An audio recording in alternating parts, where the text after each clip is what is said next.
चेदा अबो आदिवासी सेंगेल अभियान आदिवासी समाज बांचाव लगी उथनव लगी अबो बो दाड़िया और तीन दिन तेबो दाड़िया आदो ओना रेया उत्तर लेकाते इन जहां पॉइंट्स को हलाइन लेला तेहिन दो खाली पॉइंट्स गिन ले पे कना ओना रेया विस्तार दो बइन सेनो पहला पॉइंट दो कना कि अबो आदिवासी समाज और खासकर संथाल समाज रे बो सामांग के जे Rumu blue डांडोम बारोन Jesus done Pante vote किरिंग अखरिंग और महिला विरोधी मानसिकता मारे माझी परगना व्यवस्था और नोआ हांडी परवे चोडर को बदलते बेरेल दा चोडर करते सामाजिक धार्मिक कमी को पूरेवा नोय जे मिटंग नवा डहार रे एजेंडा बो सामांग कता नोआ दो आदि मारंग बिचार बम लेकाना जिनिस कना बम कना आदो नोआ बम दो नित दो गुरले कना और जेते होर को बजा कना तारको कना आदो नोआ खोज गे ना नवा परिस्थिति तो बेना और बेना तगे हुई नोआ हुई ना प्रथम कारण जहां अबोए जितकर बो दोसर कारण दो कना अबो एजेंडा हो सामान के हासा बस्ता जति धरम इज्जत आबादी रोजगार चासबास और संविधान रिया अबो जुड़ू को बचावा जितकरा तो नोआ कथा एटा संगठन मा बकोरोड़ा सामाजिक हो राजनीतिक हो आदो नोआ हो मिटन माने जीवित ओरिया आदि मरंग वैक्सीन कना तेसर पॉइंट दो कना नवा समाज सेंगल समाज बेनाव रकाब लगी अबो मिटन सॉल्यूशन चे समाधान वो समंग किया कि अतु अतु रे सेंगल मजी सेंगल परगना सेंगल वॉलंटियर जुमित थान जुमित बखेर साप्ताहिक जुमित दुरुप को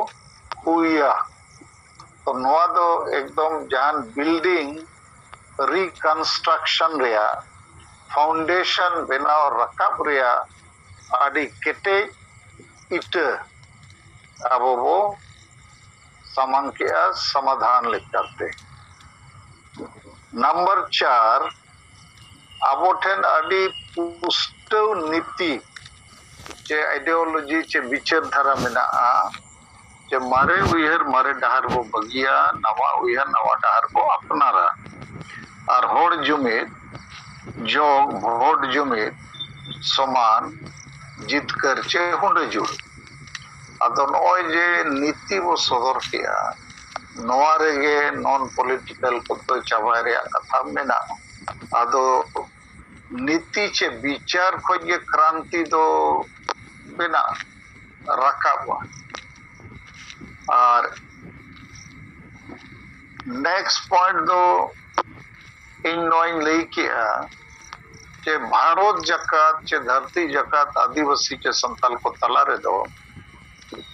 पालेट आदिवासी सेंगेल अभियान गे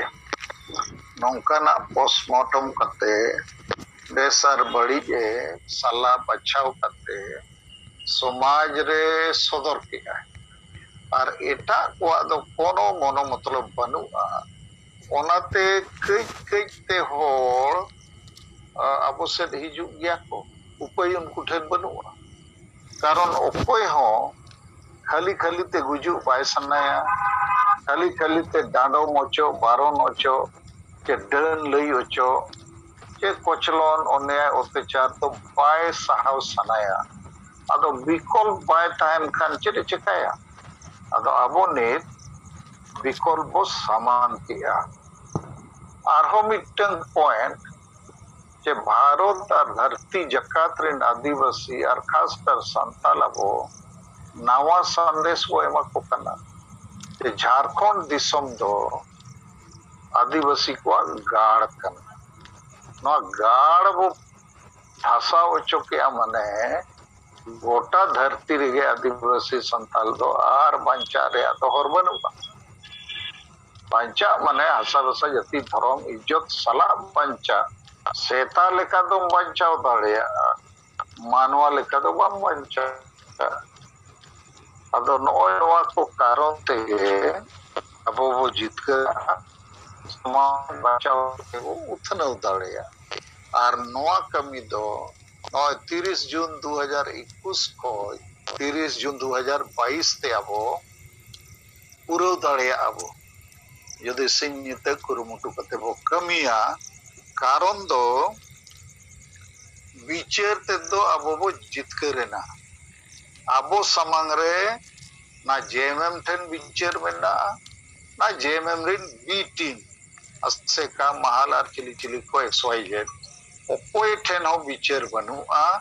और अबो विचार तो नुकु चिली हो बाको खंडन दाड़िया कना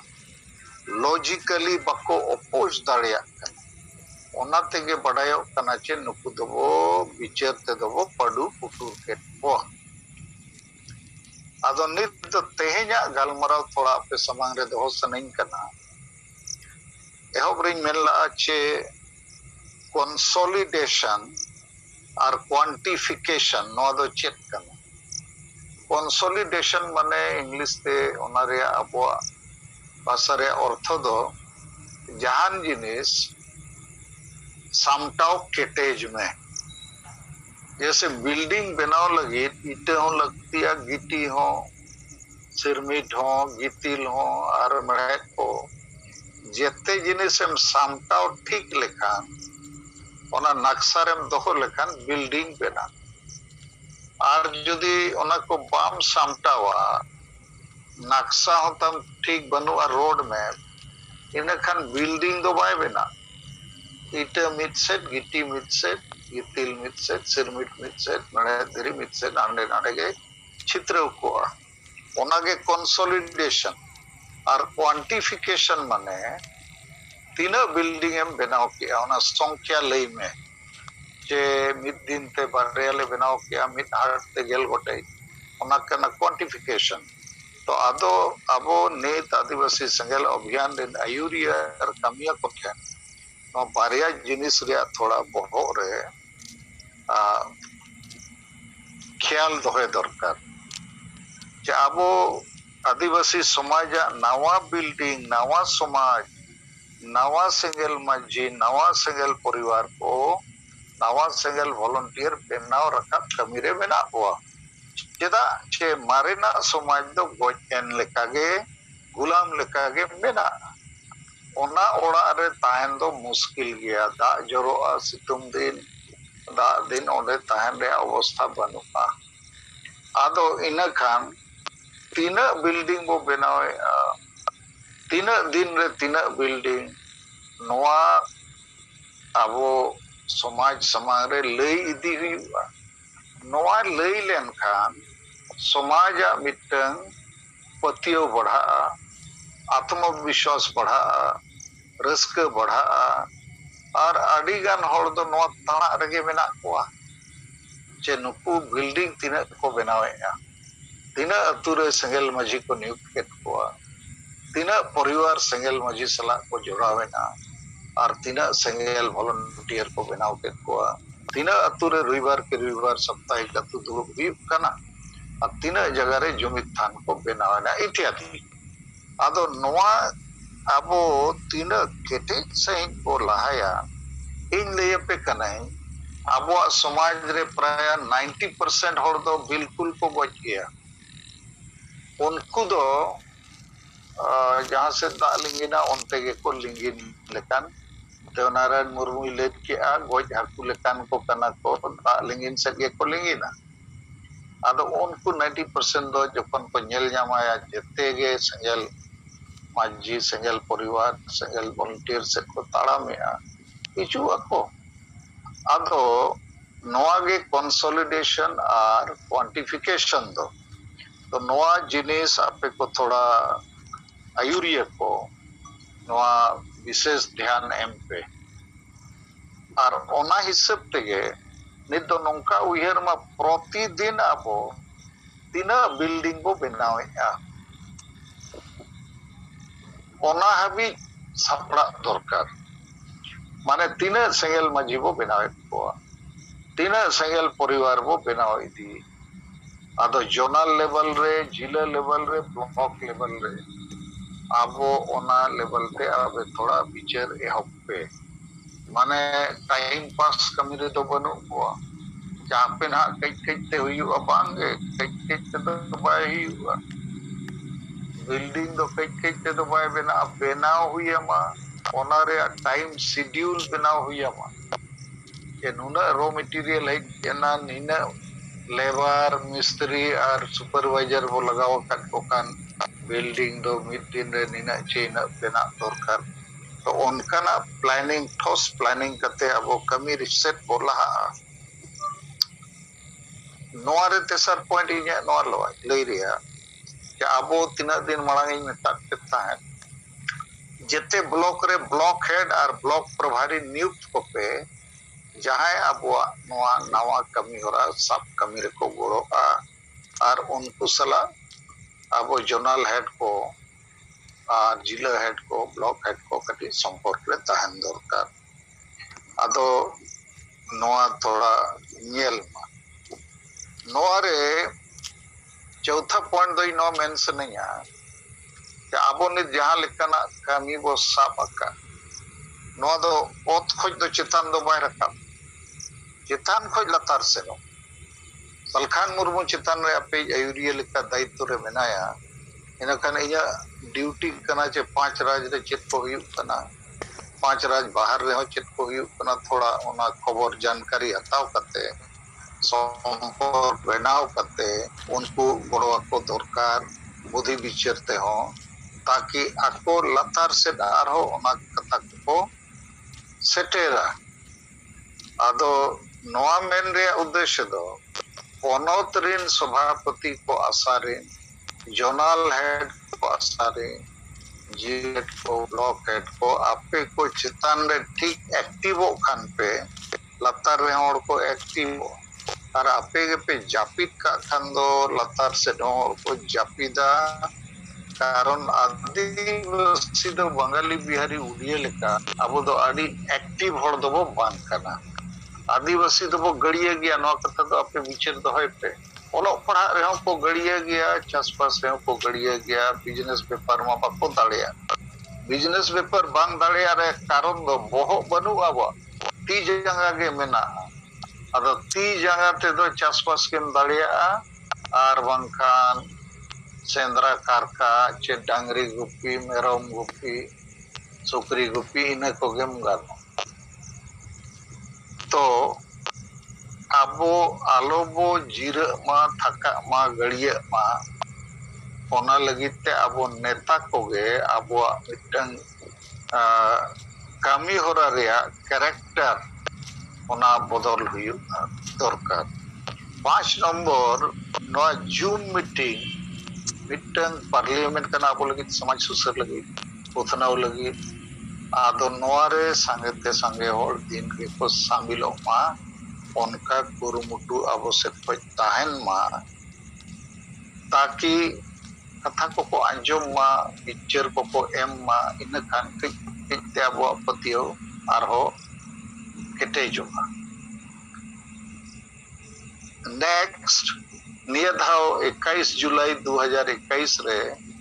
अबो संगे चक्री जीवी को पुतला दान कार्यक्रम बदहो का जहां बको गड़ो कना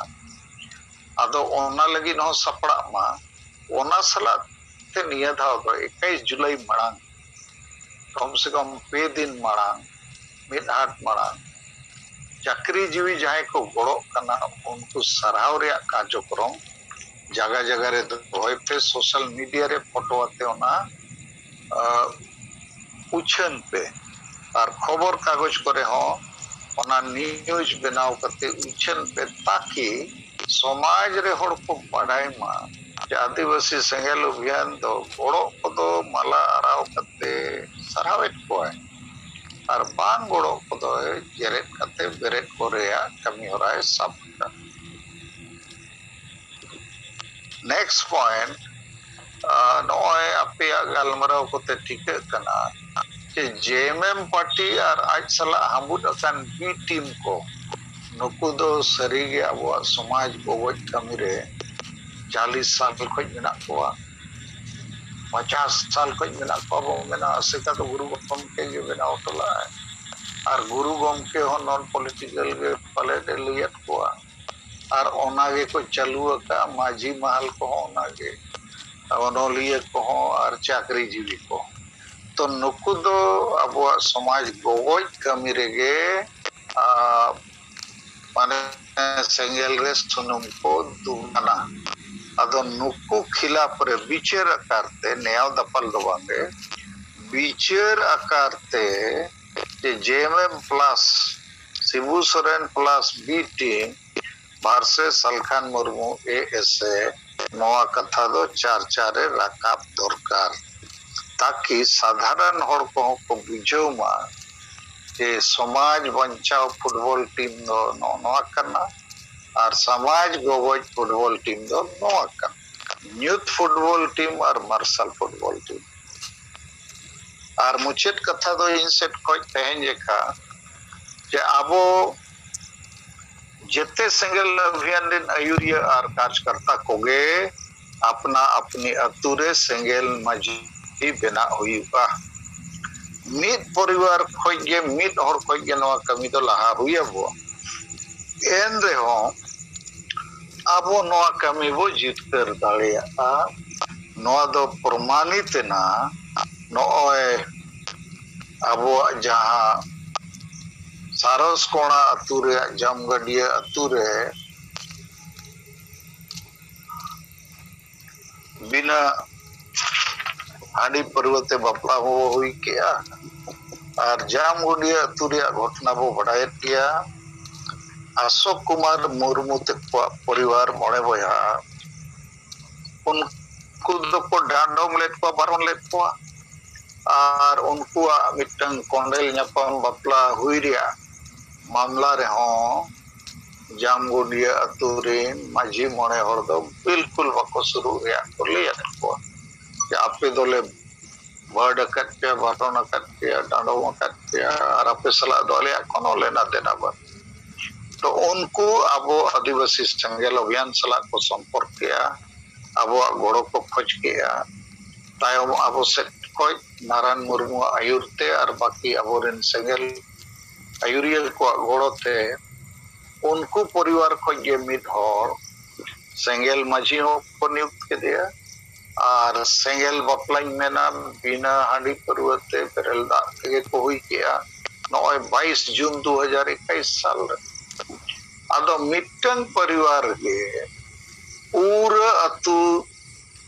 जेते हर मित से एन रे हो ओने मिटन परिवार को जीतकर दाड़िया दिया कारण 60 जन गान सेंगेल अभियान रे आयुरिया को ओना बापला रे को सुरेना विभिन्न ब्लॉक खोज सुर संगिन खोज तो जखन मित परिवार हबो बंचाव दाड़िया कना ओने अत्याचार शोषण खोज डांडोम बाडन खोज तो उनका के जेते अतुरे मित परिवार खोज के नवा कमी दो एहब हुयुगा अदो अबोरिन जेते संगेल अभियान रे आयुरिया को कमिया को मा समाज बंचा अबो उद्देश्य तो करना न्यूतुम उद्देश्य तो बांग करना टाइम पास उद्देश्य तो बांग करना और इन दुई में ना नित हो भारत दिसम रे जेते खोज मारंग आदिवासी जाति सांताल दो आदि जीवित जाति करना माने वाइब्रेंट सोसाइटी करना पावरफुल सोसाइटी करना नवा जाति वो तिंगु कटे लेखा बाकी आदिवासी जाति आपो खोज चेदा मुंडा उराव हो भूमिज महली चे जहाँ के पहाड़िया को और नवा प्रोसेस तेगे उनको को बंचा अदो आबे वो संगे गया वो और झारखंड दिसम जहाँ अब गाड़ करना नवा कथाओं ने तब वो सामांगे का जब भारत चे धरती जगत रे आदिवासी दिलावन अब गाड़ वो बंचाव रखा बा ताकि भारत रे आदिवासी और धरती रेन आदिवासी हो बांचा रेया मिटंग मॉडल को नेल न्यामा जीवित मॉडल अदो इन दो अडी हरोबरो रे मिनिया और जितने प्रैक्टिकल थ्योरेटिकल प्रैक्टिकल और पॉसिबल कौन एंगल खोज नोय नेल ᱧᱟᱢ दाड़ियाग कना जे आबो सिंगित देबो कमी लेखान दाराय सेरमा हुल महाते दो आदि मरांग मिटंग परिवर्तन जुग बदलो लेखान कमी होराबो तिंगु केटेज दाड़ियागा मिटंग जीवित संताल समाज जे आदिवासी समाज रेया बिल्डिंग बो बेनाव रकाब दाड़ियागा और नोय जे मारे उयहर मारे डहार ओना को बो चाबा दाड़ियागा नवा उयहर नवा डहार ते और आबोरिन हर मिटंग आजादी रेया सांस को हटाव दाड़ियागा जितकरो रेया अनुभूति जे आबो झारखंड रे बंगाली बिहारी उड़िया को लेका आबो आदिवासी मालिक को बेनाव दाड़ियागा तो इन सेट कोई नवा के आपे को लगी विशेष संदेश जे कंसोलिडेशन और क्वांटिफिकेशन नोना शब्द उयहर दो है कंसोलिडेशन और क्वांटिफिकेशन माने जेते जिनिस सामटाव कते वो गुलठुया इटे को गितिल को सिरमिट को बिल्डिंग आकार ते जोड़ा रखा बाबो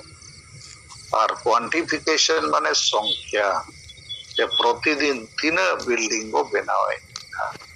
ताकि नोना संगे बिल्डिंग के ओड़ा को बनाव रखा बा जेते हो शांति और प्रगति हिसाब ते भारत रे संविधान आकार ते जीवित को ताहे दाड़िया